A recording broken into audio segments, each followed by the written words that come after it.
été interpellé pour la haute trahison. Bon, quelqu'un qui est interpellé, donc il reste maintenant que la justice est confirmée la prévention ou la portée sur la liée. Mais il n'y a pas ce commun que tu sais, quand quelqu'un est déjà interpellé pour la haute trahison, j'en suis sûr que le manque probant ils ont avéré que le monsieur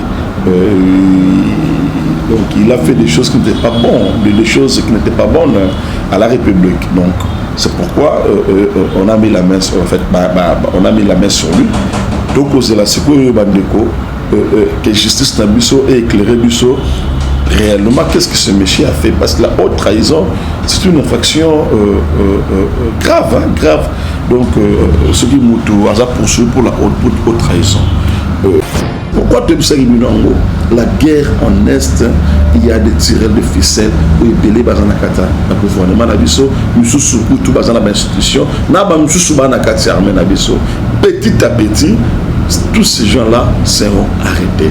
C'est une question de temps, certes, et ça l'a passé, mais au moins il faut démonter les réseaux et ça la manquera de contacter. C'est tant que ça a pris. Ça va quand même nous aider à déchiffrer ils sont nombreux. La RDC ne peut pas, les Nations Unies, je ne parle pas les Nations Unies, ils sont incapables de faire face à M23 parce qu'équipement est ma casse. Mais si petit RDC moi comment vous trouvez ça, papa? C'est la complicité. C'est la complicité. C'est une guerre par procuration. La RDC ne se bat pas avec le Rwanda. La RDC se bat avec la communauté internationale. Toko bundane na ba américain, toko bundana ba français, toko bundana ba anglais, toko bundana ba tunyo sono komuna. La RDC, guerre RDC, ce n'est pas une guerre entre RDC et Rwanda. Non. C'est une guerre contre la communauté internationale. Oh là là. Voilà, shalom, shalom, bien-aimés dans les Seigneurs. Un grand merci à Binonion Stubozola Nabiso de partout. Bonzambe, Nabonzambe, Lola, Ezofuta, Simana, Toya Kolobaké, Nzamba, Boto. Vous voyez, les sous-sois finalement soit Azo Saïrabiso et Longo, la pasteur Fezamissia. La bouche autorisée de l'éternel des plaisirs qui n'a filé Moukoya Motema Bibens de Homopen, la maman. Gisèle Eduke Motema Papa Emmanuel N. Boston. Bonzambe, Nabonzambe. Yesunde Mosuki c'est toujours dans le cadre pour informer notre zali na bureau il y a maître Doli Monza est-ce qu'il y a bibiso comme un peu au solo na Maïmata Limboka. Bonjour maître Doli. Bonjour mon Amboka, bonjour Balandino surtout émission na yo la voix céleste. Bonjour na ba téléspectateurs nous surtout bazar vraiment scotché na émission na yo. Mbote na yo moko Amboka. Vraiment tout le monde est sur Kalami même mon Amboka. Ah oui, bientôt là toujours qu'on s'approche petit à petit dans l'année électorale, donc il faut déjà qu'on se préparer donc pour vendre sa base, donc c'est le travail qu'on a à faire pour vendre sa base afin que tous à l'après donc pour la mienne au Bénin. Ok, merci beaucoup maître Doli. Donc quand tu m'as montré l'histoire, il y a une émission d'histoire de l'eau. Mais tu m'as montré vidéo, Billy et Panzani partout. Un policier avec mon amour et Koluna, maître Doli Monza. Tu m'as Billy réaction comme cause à par rapport à la vidéo. Il y a policier là, mon amour Koluna. Ma réaction là, il vous a vraiment dévoilé d'abord premièrement.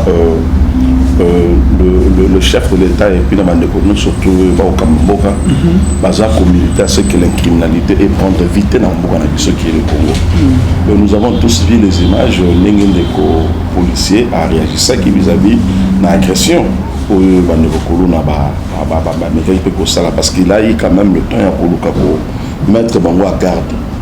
Na étape belé mais comme bango batona ba mesana comme na ba bombe ba biloko makasi mingi ils n'ont même pas tenu compte que la personne peut en être interdit bango ba franchir ligne rouge c'est un policier bien armé donc nous monaki na aspect wana le policier ne pouvait que utiliser l'arme comme défense parce qu'il est aussi en danger le monsieur donc la Simba qui machette donc il était prêt à tout donc ceux qui policiers qui peut-être on allait recruter peut-être na blessé autour na mort il y a un nouveau policier bon, il a usé de tout son droit de l'estime de France, de Sali Kenaye à Salabongo. Mais en deuxième lieu, en principe, ça ne devait pas se limiter car on est pas bêtisier Massassi Bongo.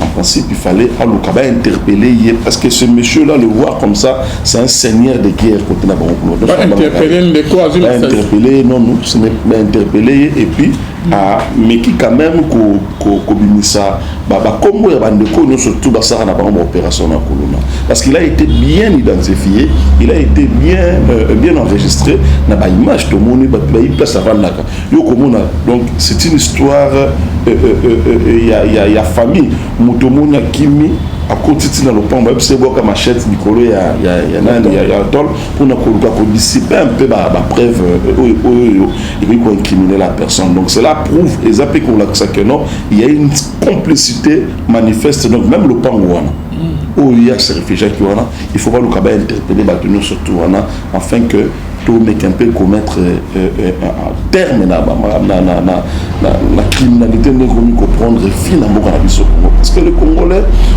n'ont pas besoin de tout ça. Les Congolais, toutes ces musiques, on est en train d'aspirer à ce que le Congo est comme malam. Tout ça pour aspirer à ce que Makamou comme malam. Bon, yo ce que yo préférons sur ma machette na yo pour katanga ngande kono Congolais. Dit bien qu'il n'y a pas de l'autre yo posant à l'autre mais c'est plein de katanga. Donc merci quand même.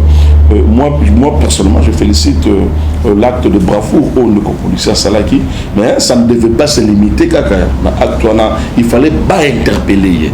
Et quand on va l'interpeller, il va permettre à ce que Abimisa Komboto nombre de bateaux opérer la bande d'Abango.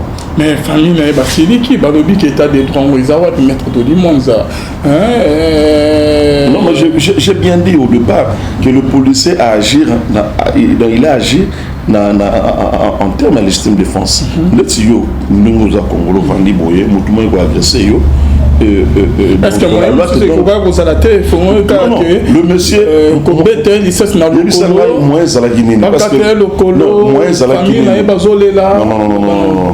le monsieur a simbi l'arme blanche. Cette arme-là veut donner la mort à quelqu'un. Et puis, si tu regardes bien les images, il n'était pas seul, le monsieur. Ils étaient à deux. Moi, comme ça, moi, diversion, moi, comment il peut récupérer l'arme et pas policier. Donc, si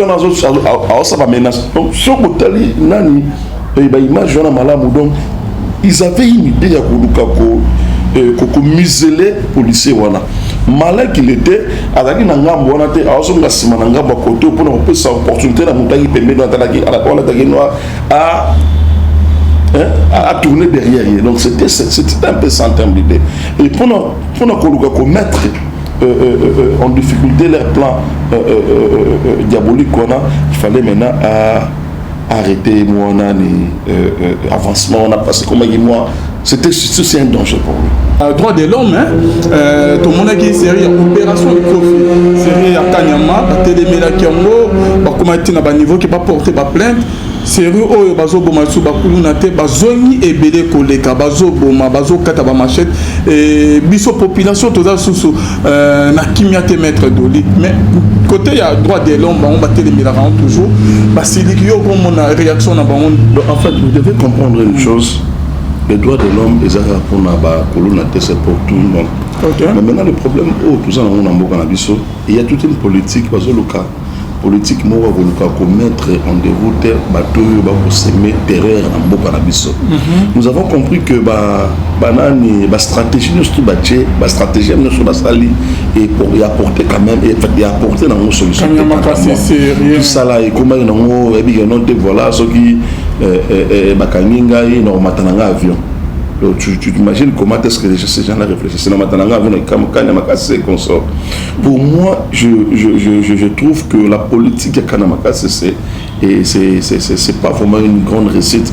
Autre chose là, on a bandeko, pour mettre quand même fin à la criminalité de mais ce qui on peut quand même faire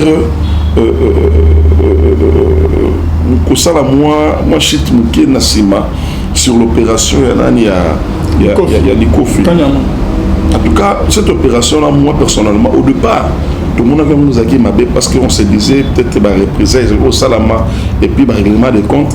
Mais aujourd'hui, tu dois comprendre que l'opération en question, et ça y est quand même, ils ont un impact à ma casse-mique. Au moment où c'est vrai, tous nous avons ratifié accord rébellé, tout ça, bouillé, rebellé à droite de l'homme consort. Mais n'oublions pas que même les États-Unis d'Amérique, ils ont quand même ratifié, traité, on a consommé d'accord. Mais si tu vas là-bas, les États-Unis, ils ont la peine de mort. Ok. Peine de mort résalée. Mais Bissot quand même n'habite comme si c'est fait. Pour moi, je suis en train de réfléchir dans le sens que c'est une façon pour les impérialistes mettre Bissot toujours à la sous-coloniser d'une autre manière. Parce que mon Moutou a Ibi, Moutou a Bomi, beaucoup condamné à mort, mais il est là dans la prison à Koufaté. Parce que ces impérialistes là, le croient pour ratifier l'accord, ils disent non, voilà pour voir comment Moutou a. Quand l'État a gardé, d'abord, ils vont coûter cher à l'État.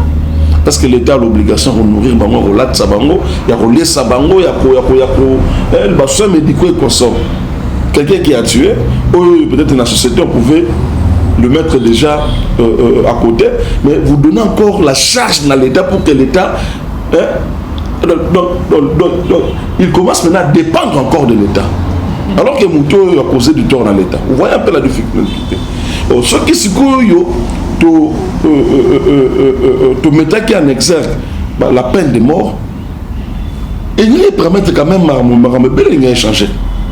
Ce qui est le lieutenant en prison, il y a eu beaucoup de gens qui sont condamnés à mort. Beaucoup. Mais aussi, dès lors que l'applicabilité à peine, on a tout ça dans le ça devient maintenant une monnaie courante. Les gens savent que nous sommes la seule qu'on a peine de mort dans la prison, qu'on a après un temps, ça les 5 ans, 20 ans, 10 ans. Bon, parce que la peine maximale pour la vie, ce sera 20 ans. Bon, aujourd'hui, dans la société, il va encore continuer à faire ses bêtises. Pour moi, j'estime que nous ne sommes pas appelés à réfléchir car on est impérialiste. Parce que nous sommes un pays sous-développé, toujours vers le développement. Par contre, pas là-bas, on le développement, mais ils veulent maintenant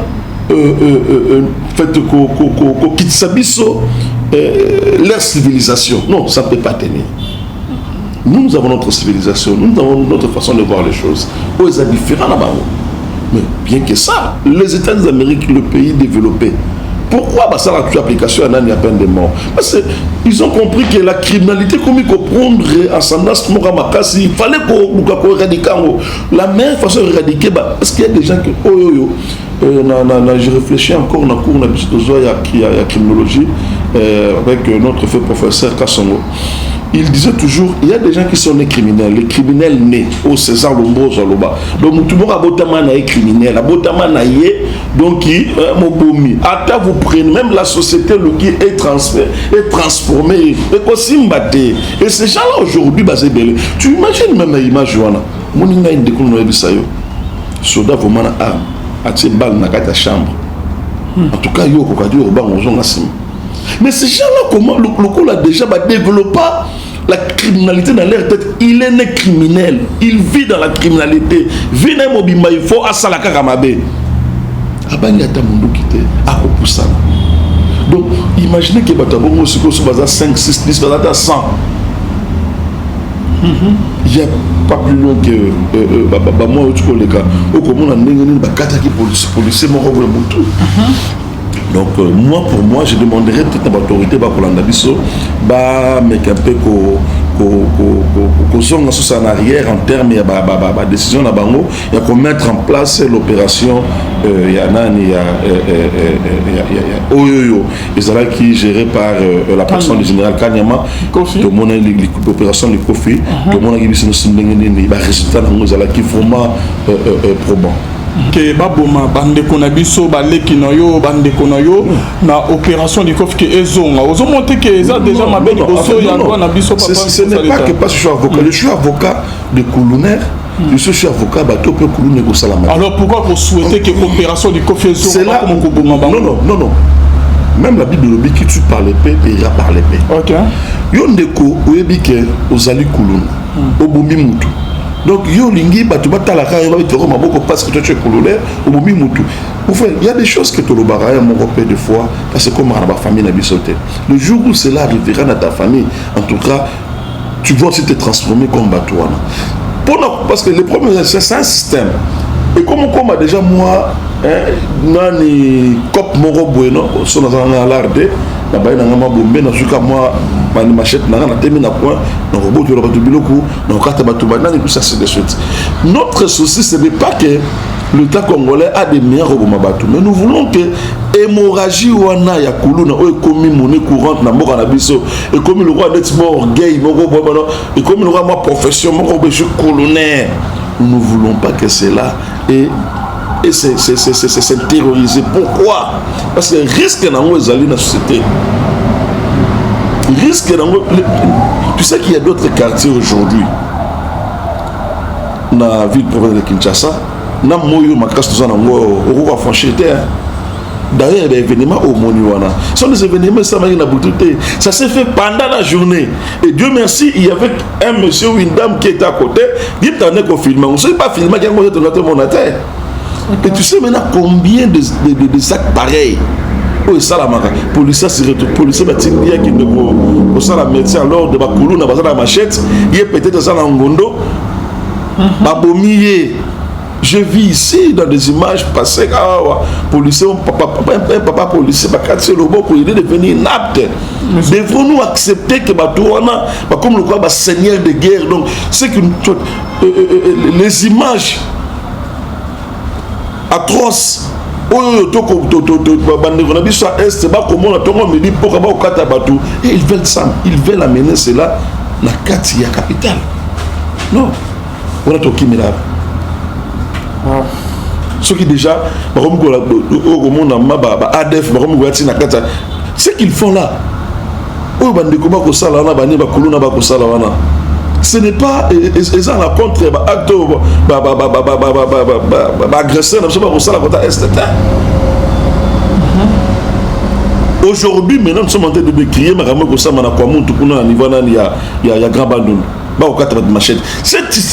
il faudrait qu'il comprendre que pour revendiquer ou te faire attendre et 5 heures à toi joie machette pour il y a des choses qui doivent se parler, il y a des choses qui doivent être dialoguées.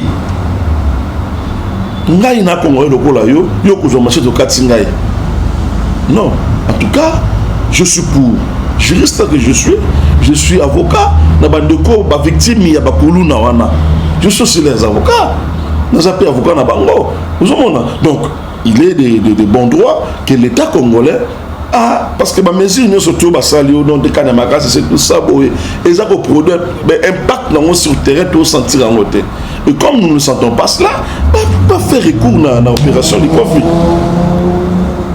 Ok, merci beaucoup, maître Doli. Mais réaction à l'école d'année que bandeko ya droit de l'homme, et ça que ceux qui problème, bah pour nous na basali population mabé, bah kolo bateso bah bomi pour nous na mo faut battre les merqués droit de l'homme. Comment vous trouvez? Les droits de l'homme n'est qu'un instrument pour nos impérialistes.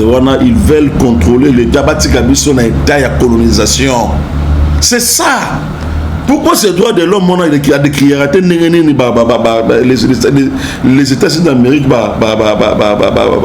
ça l'application il y a peine de mort. Pourquoi là-bas tu penses que là-bas il n'y a pas de droits de l'homme? Non. Mais ce droit de l'homme tout ça là tout le monde boyé. Non. Chaque État a un fonctionnement. Chaque État a une autonomie. Ce qu'on appelle la liberté d'un État. Nous, si nous disons au Congo, pour mettre fin à la criminalité au Congo, il faudrait que l'État congolais a mettre en place une politique, entre autres, la politique locale, l'opération du Kofi, pour mettre fin, pour que les Congolais basent à l'aise, nous allons applaudir cela. Mais bien sûr, Babo Maté, Mouto Sali Mabé, il ne mérite pas de vivre, il ne mérite pas de Yosam Toumabé, c'est que Mboka nous a commoté. Nous méritons que des places nous ensemble. Parce que le Congo n'a pas le moyen de remettre les routines d'ailleurs dans la place où on a. mais tu ne mérites pas de vivre. Donc, la solution à tout ça, ils ont raconté restreindre la vie. Comme ça. Donc, au moment tout se passe psychologiquement. Au moment où Kabila les ton gara.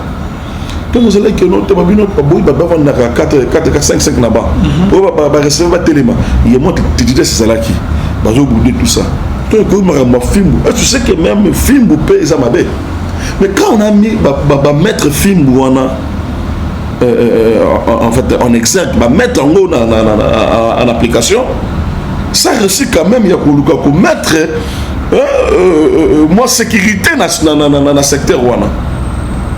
Pour nous, nous disons que l'opération Kanyamaka CC, bon, c'était une bonne opération, mais seulement impact nango, parce que l'objectivité nango qui pour éradiquer le phénomène Koulouna, mais parce que tu sentir un mouvement que apparemment et se multiplier donc et maintient encore des degrés, j'aimerais plutôt que ça l'application après opération du Kofi.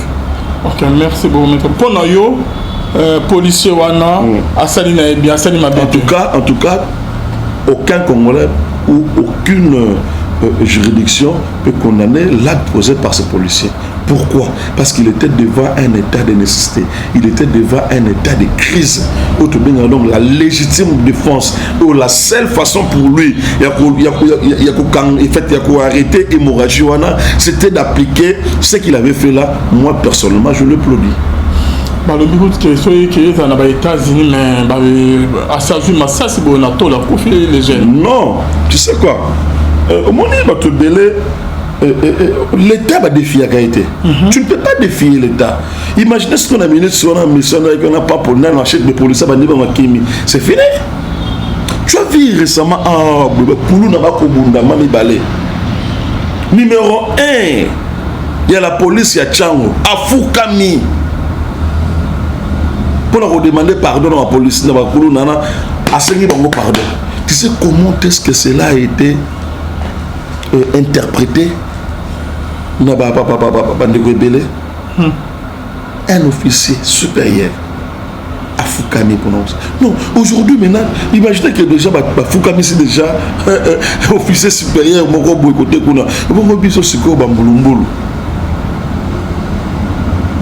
ils y sont fait bannir un état. C'est une armée.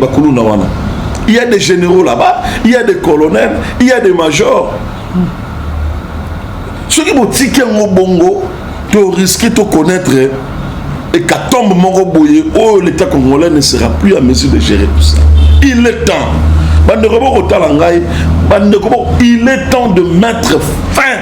Même s'il faut appliquer la force, même s'il faut appliquer la décision autoritaire, nous allons nous assumer que ce qui est le Salami Bongo, c'est parce qu'on devait mettre fin. Ce n'est pas qu'au Congo, qui est même en Angola, qui est même dans un mot comme ça, il faut de consort. L'État sans application paye, il y a force. L'État doit s'imposer. L'État ne peut pas fléchir. C'est pas ce que nous voyons ici au Congo. Ceux-ci ne sont pas en mesure de gérer les petits Koulouna ici. À combien plus forte raison la guerre en Est.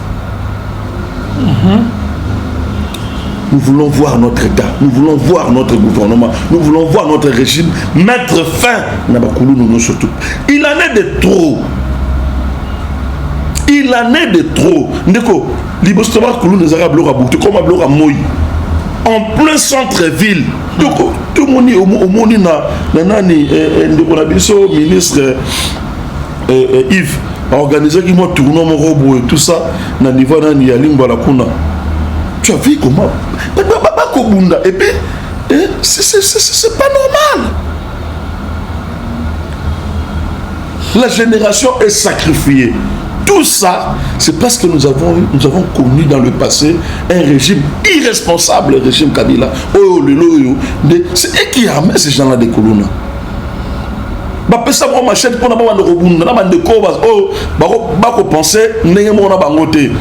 Voilà le résultat.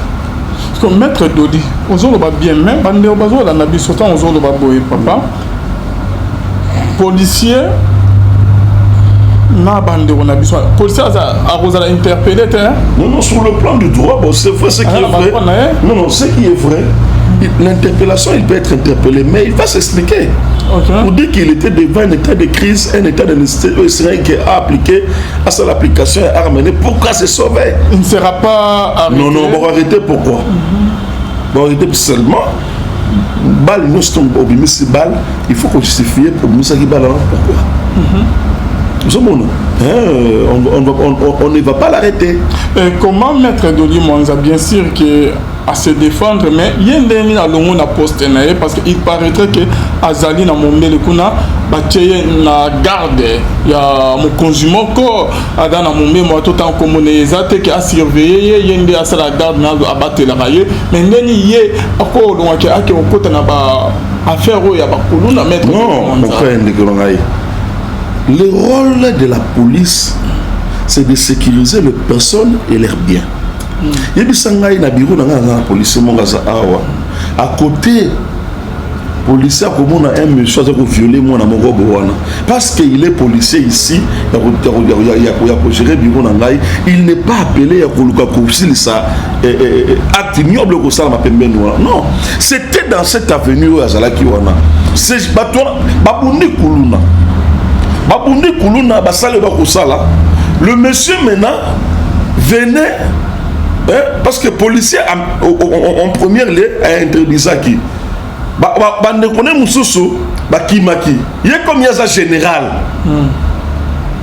abirien yo côté yo ko boko ça surtout ça marambo te faut aussi na yo trop c'est trop comme policier avec une arme il devrait maintenant ça ce qu'on appelle un mouvement wana.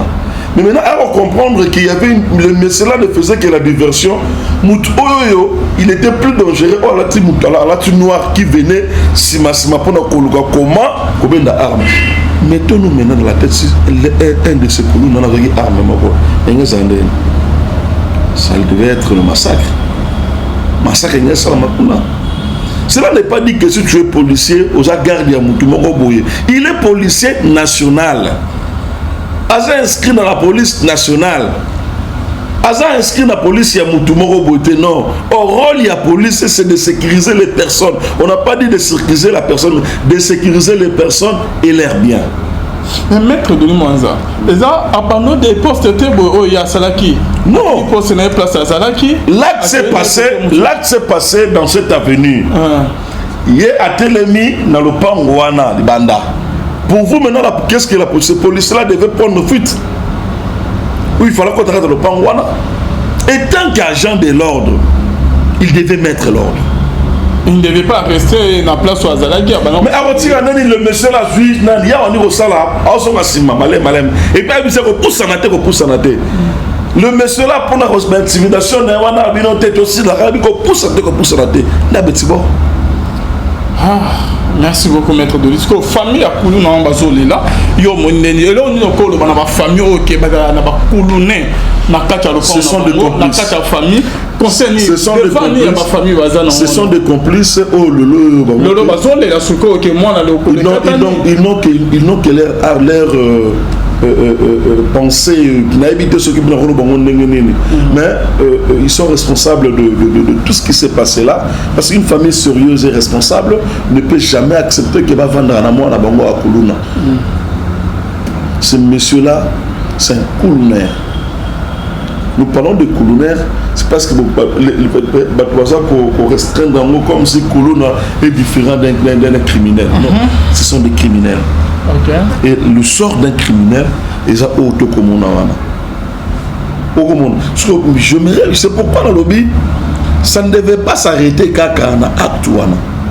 Il aurait fallu que Bandeko Bakamba la police, apparemment le Pangouane est le roi bastion à Bango. Ok. Nous avons tous vu comment est-ce que moi, bon, donc c'est que bouillé, arme blanche tabangouana et se réfugier à Nabatol. Maintenant, tant que comme à un moment, commettre acte c'est pourquoi il faut qu'il y ait une descente là-bas. Bouclage et salamona. pour nous récupérer. Si il y a un bouclage dans le secteur, il y aura des choses. Merci beaucoup, Maître Doli. Tout le monde est élément moussous, il paraîtrait que général, Bakangi pour une haute trahison, comment il s'appelle encore, son nom m'échappe. Général Yav. Yav, ok. Et ça, comment vous avez trouvé ça? Bon, en fait, la décision venait de tomber aujourd'hui, que le général Yav a été interpellé pour la haute trahison. Bon, quelqu'un qui est interpellé, donc il reste maintenant que la justice est confirmée la prévention ou la portée sur la liée. Mais il n'y a pas ce commun que tu sais, quand quelqu'un est déjà interpellé pour la haute trahison, j'en suis sûr que le manque probant ils ont avéré que le monsieur donc il a fait des choses qui n'étaient pas bonnes, des choses qui n'étaient pas bonnes à la République. Donc c'est pourquoi on a mis la main sur, en fait, on a mis la main sur lui. Donc c'est la sécurité bandeko que justice Nabiso et éclairé Bisso réellement qu'est-ce que ce monsieur a fait, parce que la haute trahison c'est une infraction grave, hein, grave. Donc ce qui moutou a poursuivi pour la haute trahison. Tu dis que le général il y a un moutou qui moko ya ba généraux ou ba neko gérer est la mission pour la est, on peut dire ce qui va poursuivre pour la haute trahison, et j'en suis sûr qu'il y a un élément vraiment et à sa personne. Et c'est pourquoi, faisant confiance toujours à notre justice,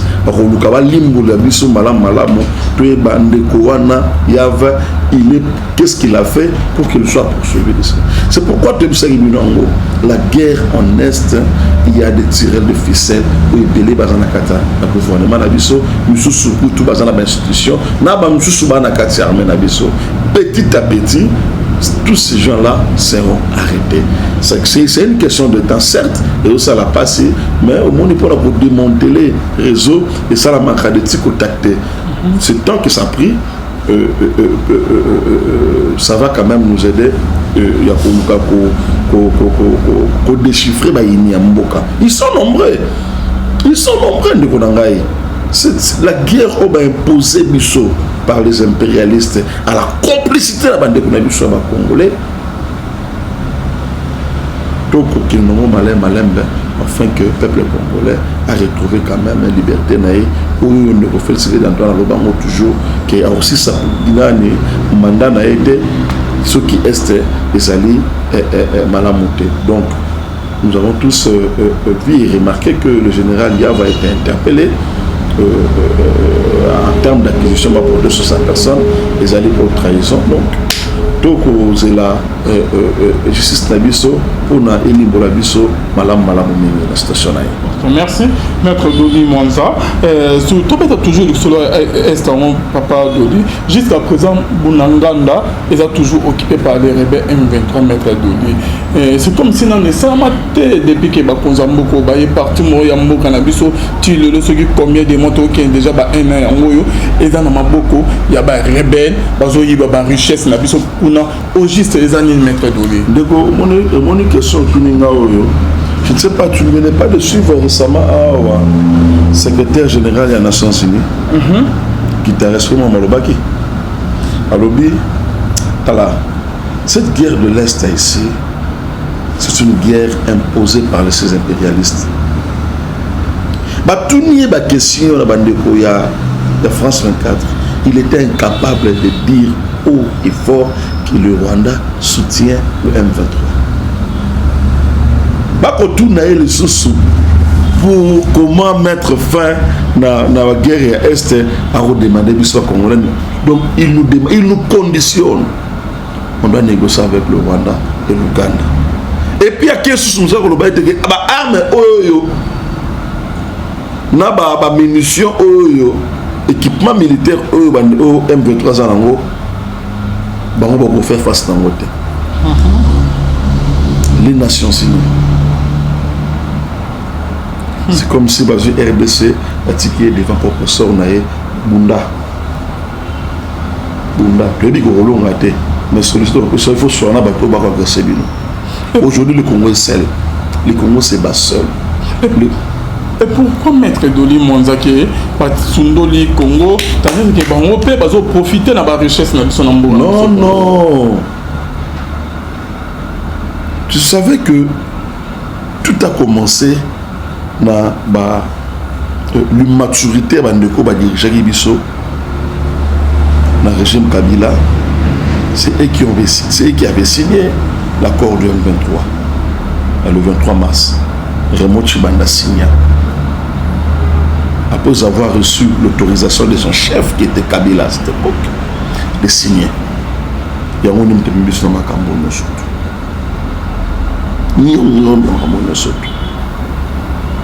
Ben, les Américains et les autres profitaient parce que vous savez aujourd'hui ces gens-là, ils savent que si nous laissons le Congo dans la paix, le Congo a s'est préparé pour développement naïe, ça serait un danger pour eux. Na recherche de tout ça, ces impérialistes l'erreur que nous avons fait de ne pas l'erreur que nous avons fait na Chine, la Chine s'est développée, on ne le fera pas en République démocratique du Congo. Leur objectif, ils ont le Congo, ils ont la calmeté, parce que le Congo, si le Congo est calme, c'est toute l'Afrique qui sera calme. Maintenant, qu'est-ce qu'ils font? Ils utilisent le chef d'État. Il y a espace Afrique pour que déstabiliser les Congo. C'est une forme de colonisation pour afin que le pays mingi Afrique se développe. La RDC ne peut pas. Les Nations Unies, je ne parle pas les Nations Unies, ils sont incapables de faire face à M23 parce qu'équipement est ma casse. Mais si petit RDC moi comment vous trouvez ça, papa? C'est la complicité. C'est la complicité. C'est une guerre par procuration. La RDC ne se bat pas avec le Rwanda. La RDC se bat avec la communauté internationale. Toko bundane na ba américain, toko bundana ba français, toko bundana ba anglais, toko bundana ba tunyo sono komuna. La RDC, guerre RDC, ce n'est pas une guerre entre RDC et Rwanda. Non. C'est une guerre contre la communauté internationale. Oh là là. Mais Maître Doli Balobarake, pour nous retrouver paix et seigneur paix dialogue. Et pourquoi nous pouvons dialoguer? Non, non. Est-ce que vraiment, pour que le Congo ait qui n'est pas dans le Congo, tout qu'il y ait de dialogue en dialogue, ils nous ont imposé ici tout qu'il nous reçoit le dialogue au niveau Kenya. Aussitôt nous sommes là-bas, un béton côté à Botolambo. Nous avons demandé à ces gens de retourner dans leur pays. Et ils veulent, au monde système de brassage, mixage, tout ça, ainsi de suite. Bakota, vraiment, dans Mboka Nabiso aujourd'hui, il y a répartition, on me dit pourquoi, du couleur mixage, tout ça. Inféoder notre système sécuritaire, inféoder tout ça, c'est ça leur objectivité. C'est ça leur objectivité. Hier, voilà, on a protégé les rwandophones se trouvant au Congo. Ce qui est là, la communauté,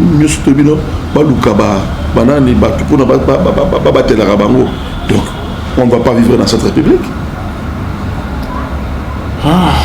La guerre de la RDC, c'est une guerre par procuration. Le Rwanda n'est que Elilingi à Pamba. Derrière lui, il y a des gros poissons. Mais Maître Doli, bien merci. Parce que par rapport à président Mobutu, Kabila, les pères, Banini, et le par rapport à Nina, c'est sa question, papa, Botoli parti à Mboka Nabiso Moko, il y a cela, moi, Tozo Kene, un an yango maman etali ebele baprésident mosusu batika kosede te atake Joseph Kabila bozo telemela lelo alukaki kodialogue quand même na bango mais parti ya mboka ekende te mais bino botiki parti ya mboka ekei. Le problème est celui-ci, ces gens-là ils ne sont pas bêtes. Bah, côté là l'esprit et puis l'intelligence de chaque président ou Mokonza ils ont compris non ils ont compris que laisser la personne de Félix Tshisekedi Antoine n'a pas une initiative malade pour le Congo.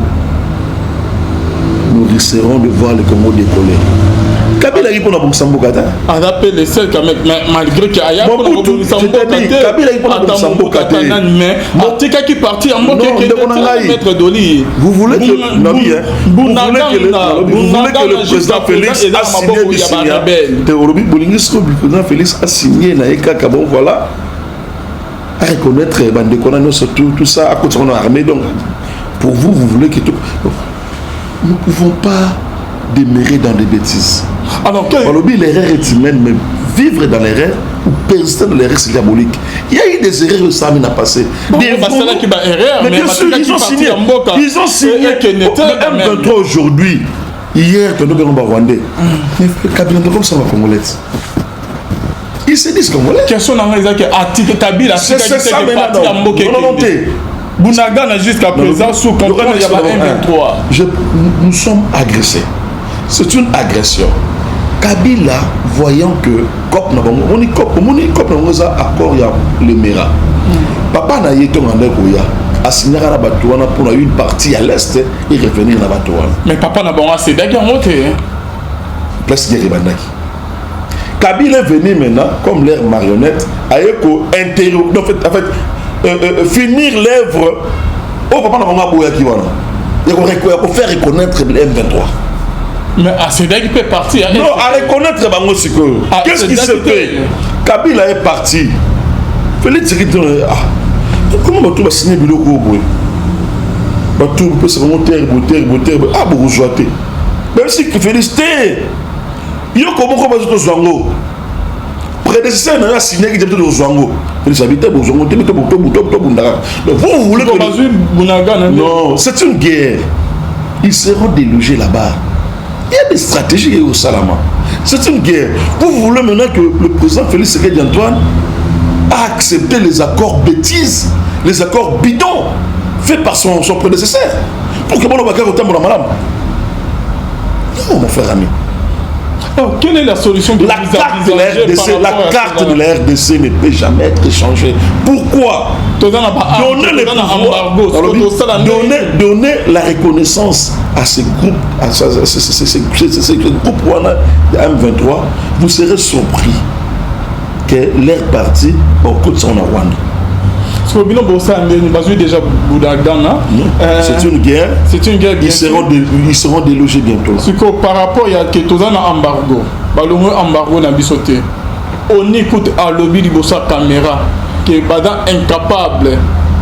Yako sala face na ba rebelle bada aujourd'hui bien équipé bada na ba arme aujourd'hui le monde entier va comprendre que la guerre pour imposer na ba Congolais c'est une guerre par procuration. Bandeko ya Ukraine, l'Ukraine ne peut jamais faire face aux Russes. Mais le lot comme on a la détermination des Ukrainiens pour repousser la Russie. Ce que nous demandons aux Congolais, le problème est celui-ci. La carte n'a pas sur les Congolais qui bloquent les alliés, qui montent des alliés. Nous sommes quand ça que il faut que le président Félix Salomona soyez hollandais Makamoko. Alors que nous devons faire un. Toi tu penses qu'à l'Ukraine il n'y avait pas d'opposition? Vous pensez qu'à l'Ukraine, il n'y avait pas des journalistes et tout ça, mais qui ne comme leur président actuel. Mais parce que imposé une guerre par la Russie, les Ukrainiens se sont fait un. Malheureusement, il n'y a pas d'ambition dans le Congo. Le roi qui m'a dit, il y a un paroxysme, il y a un casse. nous te commandons te kaka mieux vaut rebelle à autolané mais yété c'est ça que nous auto-racontons au sautin. Maître Ndoli Manza, tu ne verras jamais une complicité avec les Ukrainiens pendant que le robot de l'Ukraine, tout ça, tous les Ukrainiens fidèles. Donc, Bissot a divisé. C'est ça le problème. Dans le moment où il y a guerre, c'est un uni. C'est ça. Ok. C'est ça. Pour gagner cette guerre, pour vaincre cette guerre, nous avons préféré accompagner la bataille, surtout dans l'unité. So bandeko oyo baza ba marionnette bandeko ya impérialiste entre autres tout ça nos opposants que nous voyons aujourd'hui bako fait exécuter plein de balkanisation. C'est eux qui exécutent ça. Je te l'ai dit. À la complicité na bandisa ngomususu. C'est comme net que au début boyotoza na embargo. Ministre ya défense na biso ki na kiri ici kuna atali ba arme banin to kanisa ki ko to réussir ko ta lobi ke aza prêt ya ko aider biso. Na ba arme na mani pour na ba militaire na biso. Mais États-Unis a télé millions. Au Monico Boy. Ce sont des stratégies militaires. Ce sont des stratégies. Entre États, il n'y a pas d'amis, il n'y a que des intérêts. C'est comme si tu je vais te dire une chose. Je vais te dire une chose. Ce sont là des stratégies militaires qu'on ne peut pas dévoiler ici. Si hier, nous avons été plus naïfs pour la stratégie de ce tu sais que ton émission, même Mandeko M23 Balandarango. Ok. Il y a des gens qui suivent. Balobini Nukuna. Tala Babi, ce messieurs il est proche au pouvoir. Peut-être avec Olobelo Komokobo. Non. Ce sont là des stratégies militaires qu'on ne peut pas dévoiler dans l'État. Seulement, le Congo va frapper fort. Le Congo va frapper fort. La guerre, c'est vrai. C'est une question d'armes. Mais la détermination est plus forte que même arme. Tu peux avoir des armes sophistiquées. Les Américains ils n'ont pas fait face dans la guerre en Somalie. Les Somaliens n'avaient presque rien. Mais les Américains ont fui la Somalie.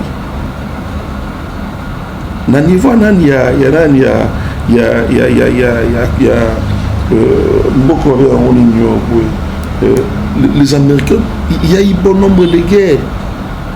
Les Américains, ils ont armes sophistiquées. Ils ont fui. Nous demandons aux Congolais la conscience. Nous demandons aux Congolais de réussir quand même à Rosala. Tout en étant de vaincre mon nom. C'est pourquoi même on aurait divisé Bissobo en réalité tout ça l'était bien. C'est le pouvoir qui nous divise. Bablo avait élection où il va mener la télévision de Kabola Komo. S'il n'y avait pas des élections. Il n'y a pas d'élection, ça l'a été. Il y aura un expliquer d'abord. Pourquoi je l'ai dit? Là, c'est une réflexion. Au moins, réflexion dans la onde. J'aimerais que Bandegouba Rolanda soit capté en moi. Ce n'est pas parce que Félix Série est dans le pouvoir qu'il y a une élection. Nous avons connu des élections en 2006. Il y a eu une guerre qui nous a été imposée sur la victoire de Kinshasa. Kabila Nabembe. Nous avons eu des élections en 2011. Tu avais commenté ce qu'on a été divisé ici. Limité, il n'y avait pas d'entrée, pas de sortie. Cela est impérieux. Nous avons eu des élections en 2018. Ça a laissé de division ethnique. Devons-nous demeurer ensemble. De éviter l'élection 2023 en dernier. Donc, les gens, tellement que nous, Congolais, nous sommes soifs de pouvoir, pouvoir makasi mingi. Tokobi na suka ya émission na biso nazoma ba publication na yebite seke za ya solo mwana oyo ke kuluna oyo ke policier abeta ki licence na lokolo akufi. Bon sur akufi c'est ezali les alliés cause il y a mabe ya sali na mboka mabe ya sali na ba congolais ndenge c'est sali que à connaître la mort, je ne peux que dire paix à son âme, mais et servir des leçons maintenant na bandeko nous surtout qui se transforme en colonna que le Congo n'a plus besoin, ou les Congolais n'ont plus besoin, il y a actuana et se perpétuer vers Bango. Nous voulons un Congo construit, nous voulons un Congo dynamique, nous ne voulons pas bandeko Bakoluka Congo et sombrer encore parce que nous venons de loin, Tokoluka Tokende vers l'émergence. Merci Maître Doli, c'est la fin de notre émission. Votre numéro de contact s'il vous plaît. Oui, mon numéro de contact comme d'habitude c'est plus 243 89 64 32 073 plus 243 89 64 32 073. Tous allez en avenir Centre numéro 31 là où les allez na Asbel les amis de Maître Doli Mwanza. Toujours fonctionner. Merci beaucoup. Merci beaucoup, Maître Doli Mwanza, de nous avoir apprécié. Merci à vous tous qui nous avez suivis. Qu'on se retrouve à la prochaine. Bonzambe, na Bonzambe, Lola, Ezofuta, Simana Antoya Kolobaken, Zamba Boto. Bye.